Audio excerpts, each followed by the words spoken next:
So we have a bit of snow with rain.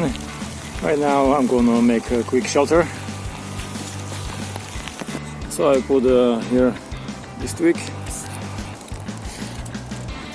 and then I pull it like this so it holds, and it's also easy to get down.